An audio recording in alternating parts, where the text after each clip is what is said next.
ఆంధ్రప్రదేశ్ రాష్ట్ర సర్వతోముఖాభివృద్ధికి అహరహం కృషి చేస్తూ నవ్యాంధ్ర రూపశిల్పిగా ఆంధ్రావనిలో కళ్యాణదుర్గం నియోజకవర్గంలో ఈరోజు కురుబ జాతి ఆత్మగౌరవాన్ని పెంపొందించే విధంగా శ్రీ భక్త కనకదాసు గారి యొక్క విగ్రహ ఆవిష్కరణకు శ్రీకారం చుట్టబోతున్నారు.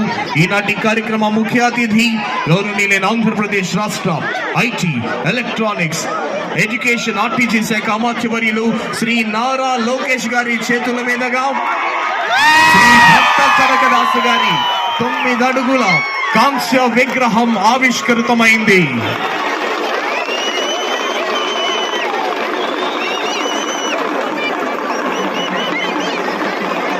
కురుబ జాతి ఆత్మగౌరవం పెంపొందించే దిశగా శ్రీ భక్త కనకదాసు గారి 9 అడుగుల కాంస్య విగ్రహం ఆవిష్కృతమైంది.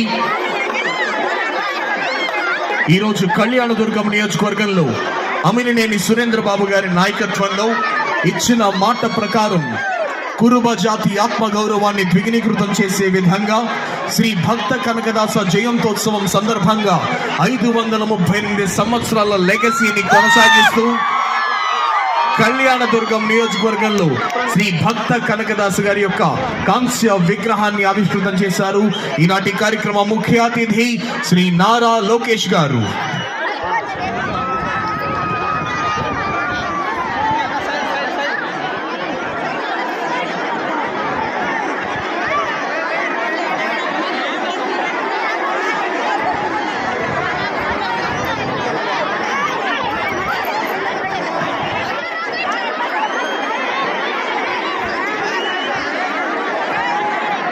జై కనక, జై జై కనక.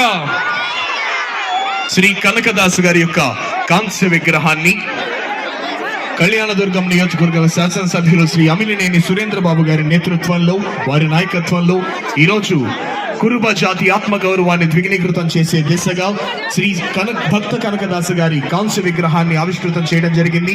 ఇప్పుడు దానికి యొక్క సంబంధించిన శిలా ఫలకాన్ని ఆవిష్కృతం చేయవలసిందిగా ఈనాటి కార్యక్రమ ముఖ్య అతిథి గౌరవనీయులైన ఆంధ్రప్రదేశ్ రాష్ట్ర ఐటీ, ఎలక్ట్రానిక్స్ మరియు విద్యాశాఖ అమాత్యవర్యులు శ్రీ నారా లోకేష్ గారిని, అదేవిధంగా బీసీ